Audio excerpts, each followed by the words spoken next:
The film begins with a new student named D, who plot twist is actually a North Korean secret agent on a high-stakes mission. He is disguised as a typical high schooler in South Korea to conceal his true identity, which is arguably the worst place to hide if you want peace and quiet. When he sees the other students running, he awkwardly runs along to blend in with the herd before entering the classroom to introduce himself. Unfortunately, the students immediately burst into laughter because D sounds less like a deadly spy and more like a cartoon character from the 1950s. The teacher, clearly not paid enough to deal with teenage drama, tells him to take the last empty seat next to a girl named Hye-in, an introvert who has no friends and likely just wants to be left alone. However, it doesn't take long for the class bullies to smell fresh meat. They approach the desk and demand money from Hye-in. D tries to shield her from the extortion, but Hye-in, perhaps used to this misery, doesn't respond to them at all. The bullies decide to harass D just to see what he's made of, but he casually pushes them away like they are annoying flies. Their leader, a charmer named Anor, takes offense and challenges D to a fight on the school rooftop, because apparently, all school conflicts must be resolved on a roof. They all head upstairs, and Anor wastes no time, punching D right in the face. Even though D is bleeding, he feels no pain and stands perfectly still, refusing to fight back so he doesn't blow his cover as a boring average student. One of the bullies rifles through D's pockets and finds a family photo in his wallet. This crosses the line. D gets angry and snatches the picture back immediately, because unlike his dignity, that photo is actually precious to him. We learn that D is the only one left whose father has died. It turns out his dad was also a North Korean agent who was killed in action, leaving D to inherit the family business of espionage to protect his surviving sister. Later, while D is in the restroom drying his hands, he feels a strong urge to go back and destroy the bullies. But he decides to be the bigger man and the secret weapon, and put up with them for now. Luckily, the teacher intervenes before D can change his mind and orders everyone back to class. The next day, the teacher announces that he will whack any student caught with a phone, waving his stick around as usual like a medieval warlord. He then decides to punish the entire class because one student was late, ordering everyone to stay after school to clean the windows before marching out of the room. In a classic jerk move, the bullies and the rest of the class bail immediately after the bell rings, leaving only D and Hye-in to clean the windows by themselves. Naturally, this forced labor session leads to Hye-in developing a crush on D. When D finally gets home, he receives a mysterious package from his organization. Inside, he finds a phone and some photos, and he receives a call outlining his new objective. He must kill a North Korean traitor named Dipper. Dipper is a former agent who killed his own comrades, and the organization only has one blurry photo of him. D accepts the mission to hunt down Dipper. Meanwhile, we see a figure named Eddie, presumably D, using an alias or a shift in scene, hop on a motorcycle and drive off, and we are told that this target, Dipper, is a highly skilled agent. Dipper carries out his killings with such meticulous precision that he leaves absolutely no trace behind. He's basically a ghost with a gun. Currently, D is on the hunt. He visits a shop run by a sleeper agent. D recites the secret code, and the shopkeeper prints out a piece of paper with a number on it, proving that spies still love overly complicated scavenger hunts. After calling the number, D is directed to a baker, who is also a North Korean spy. The baker hands him a cake, and in a delicious twist, D pulls a gun out of the pastry. The next day, armed and dangerous, he goes to a gym and immediately attacks the owner without warning. The owner tries to fight back, but D delivers quick, powerful blows, knocking him to the mat in seconds. The owner asks who he is, but D ignores the question and asks the only thing that matters. Where is Dipper? When the gym owner refuses to answer, D shoots him in the leg and says, "This is your last chance. Talk so I can let you live," which is usually spy speak for, "I'm probably gonna kill you anyway." The gym owner cracks and reveals that a butcher named Czar saw Dipper recently. Suddenly, the gym owner plays dead, then springs up to smash D with a chair. D reacts on instinct and hits him back so hard that the man actually dies. This turns out to be D's first time killing someone, and he feels overwhelmed with guilt and anger, but he forces himself to suppress it. Afterwards, he has to go to school like nothing happened. Meanwhile, the bullies are back at it, throwing trash at Hye-in and ordering her to be a human garbage can. They are enjoying their harassment until D, fresh from a homicide, steps in. He quietly helps Hye-in with the cleaning, and the bullies mock them, assuming they are now a dating couple. Because of his kindness, Hye-in really starts to like him, unaware her crush is a lethal weapon. Later, in science class, D is lost in thought, traumatized by the crime he committed at the gym. The teacher calls on him to answer a question, and Hye-in tries to whisper the answer to save him, but he doesn't need it. He gives a perfect complex answer, shocking the entire class with his intelligence. Nobody realized the quiet kid was actually a genius. After school, he wanders into the music room and sits at the piano, reminiscing about the days he used to sit next to his sister while she played. He begins to play a melody, lost in memory, until Hye-in walks in, interrupting his dramatic reverie and apologizing for ruining the moment. Suddenly, D awkwardly ends the conversation, telling her, "I was already leaving," and walks away, leaving Hye-in to practice her dancing alone. Her fellow female students, however, seem more interested in drama than art. They mock her dancing, and one girl steps in to bully her, warning, "When I'm talking to you, don't you dare walk away." D, who is already leaving, overhears the girls teasing Hye-in but keeps moving, heading back to the house where he lives with other North Korean agents who are pretending to be his loving family, think the Brady Bunch, but with more espionage and awkward silences. Afterward, D goes to visit the butcher, but instead of ordering a steak, he raises a gun to him and demands information about the target, Dipper. The butcher, who apparently keeps intel next to the sausages, holds a paper with Dipper's car details. He suddenly tries to kill D, but D blocks his blows, strangles him, and successfully retrieves the info because he's just that good. D secures the license plate number and successfully locates the car, waiting patiently for Dipper to show up. When Dipper finally gets into his vehicle, D pulls up next to him at a traffic light and casually pulls out his gun. Subtlety is clearly not his strong suit. Dipper notices the firearm immediately and speeds off, pulling out his own gun, leading to a high-speed chase. D shoots at Dipper's car first, then expertly aims at the tires, causing Dipper to crash his vehicle. Dipper's car is totaled, and D walks toward the wreckage to finish the job, but he hesitates because bystanders are filming everything on their phones, the modern assassin's greatest enemy. Dipper survives and flees, but now he has memorized D's face. Later, the Korean police decide to investigate the motorcycle D was riding to identify him, while D returns to school and stares at a picture of his real family, triggering a flashback. In the past, he and his sister were imprisoned in North Korea, where a colonel requested a meeting with D. The colonel gave him a classic villain ultimatum: "If it weren't for your traitorous father, I would have been promoted by now. But if you want to save your sister, you will become an agent for us." D agreed to take the mission solely for his sister's sake. Back in the present at school, D overhears the bullies harassing Hye-in, dragging her into the science lab to forcibly take the money she saved from her part-time job. She tries to fight back, but they accidentally tear her clothes in the struggle. D, who the text briefly refers to as Eddie, perhaps his cool biker alter ego, decides he has heard enough and enters the lab to teach the bullies a lesson in physics, specifically impact and gravity. He gives them a proper beating so they won't dare bother Hye-in again, leaving the four of them writhing on the ground in pain. That is how D saves Hye-in, but she is absent from school the next day because she feels too embarrassed about her torn clothes.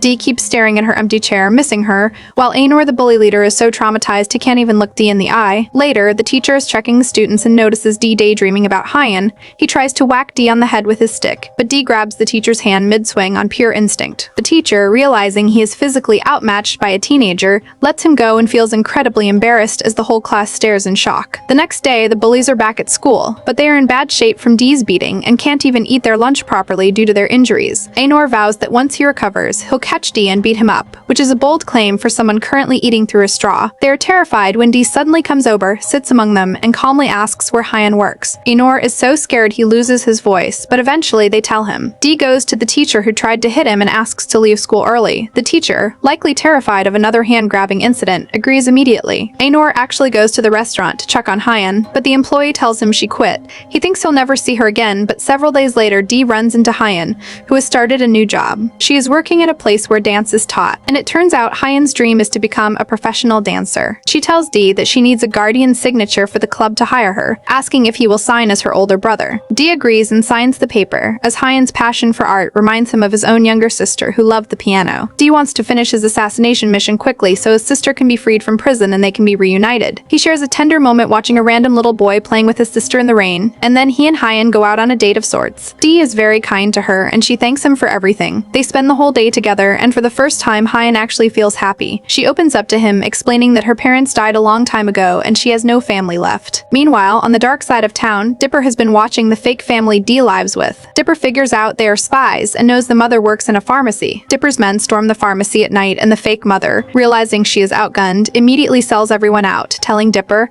"I have no loyalty to anyone, let me live and I'll do whatever you want." Dipper demands the location of a specific diamond bag, revealing that the conflict is actually over stolen loot. The mother caves in, telling him the bag is in her bedroom safe and giving him the combination. Dipper goes to the house and loots the safe, but because he's a villain, he kills the mother in cold blood anyway. In the apartment upstairs, the father is completely oblivious to the murder happening downstairs because he is wearing noise, canceling headphones, a great product review, but a terrible survival strategy. Dipper then kills the father, takes the loot, and decides to sit and wait for D to come home. Sure enough, D arrives, sees the bodies of his fake parents, and realizes Dipper is inside. The two agents immediately attack each other, and a fierce, destructive fight ensues as Dipper tries to overpower D, unaware that this student is a lethal weapon. The martial arts are on full display, and the two men are absolutely destroying the house while fighting, because apparently, walls are expensive, but adrenaline is free. Dipper tries to stop Dee with a vicious leg kick, but Dee has a strong motivation to complete this mission successfully so he can be reunited with his sister, which is why he fights with all his might. When Dipper realizes this is a difficult fight, and he might actually lose, he pulls out his gun to cheat, but Dee doesn't give him a chance. Dee grabs a wire and starts choking Dipper, who retaliates by pulling out a knife and cutting him. Dee defends himself by sweeping up a knife of his own, snatching the weapon from Dipper and stabbing him, finally killing him and ending the fight in his favor. Dee is now badly injured, and upon seeing his fake mother's body, he feels guilty about her death even though she did sell him out 5 minutes ago. He realizes the police will notice the bodies and the destruction, and he must act immediately. He needs to avoid being identified, so he decides to blow up the house in a specific way to make it look like an accident, a very loud, fiery accident. He cuts the gas line, puts a metal knife in the microwave, and drives off on his motorcycle because nothing says covert like a kitchen explosion. The knife sparks, the microwave explodes, and the whole house catches fire, erasing the crime scene. However, the next day, the police thoroughly inspect the ruins and find Dee's name written on a piece of his clothing, proving that for a secret agent, he really failed Laundry 101. They discover he was disguised as a school student and has now disappeared completely, leading them to realize he is a North Korean agent. Meanwhile, Dee goes to a woman who sells food at a stall, who turns out to be the last remaining North Korean sleeper agent in the area. The stall is the designated meeting point he is supposed to go to after finishing his mission, where he tells her the password so she knows he is an agent like her. He suddenly loses consciousness due to his injuries, but the woman takes care of him and gives him food instead of turning him in. The next day, he tries to help her carry vegetables, but he gets worried when a police car approaches the stall. The woman tells him to stay calm and act naturally, which is hard to do when you are a wanted assassin. After the police car leaves, she tells him that his jumpy behavior clearly suggests he's hiding something. She talks to him and gets to know him better, learning he is only 20 years old. She is surprised that such a young boy works as an assassin and secret agent, assuming he should be in college or playing video games. He thinks his mission is over and he can finally go home,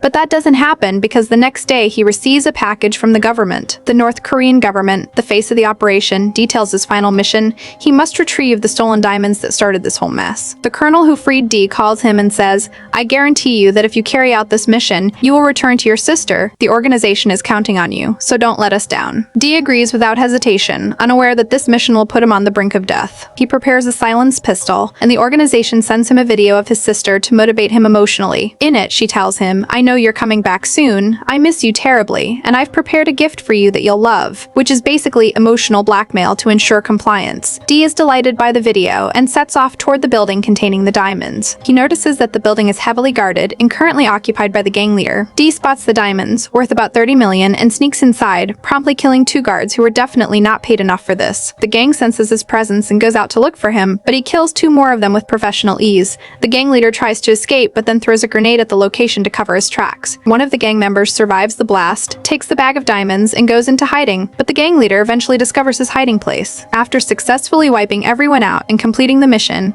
Dee goes to buy a gift for his sister, and decides to buy another gift for the food stall woman because she took care of him. When he gives it to her, she laughs and tells him, "Wow, your taste is awful." He tells her, "I hope to see you in North Korea," but she shakes her head and tells him, "I'm not leaving my place here." She advises him, "When you return to your country, forget about this job, live your life, and enjoy your youth." He agrees with her, says goodbye, and leaves to tie up one last loose end. He goes to say goodbye to Hye-in before leaving the country and watches her dance one last time. He tells her, "I'm leaving the country and going back to my homeland to meet my sister," keeping the spy stuff to himself. Hye-in is very upset but hides her feelings, simply telling him to call and check on her. Afterward, he goes to the final meeting point and meets the captain who is supposed to take him back to North Korea by boat. He is overjoyed because he believes he will finally be reunited with his sister and will have breakfast with her tomorrow morning. But suddenly, the captain stabs him with a knife, proving that employee benefits in this organization are non-existent. He is shocked and doesn't understand why he was stabbed by his own ride home. The captain tells him he is very naive. No agent returns home alive, as they are all killed after completing their missions to protect state secrets.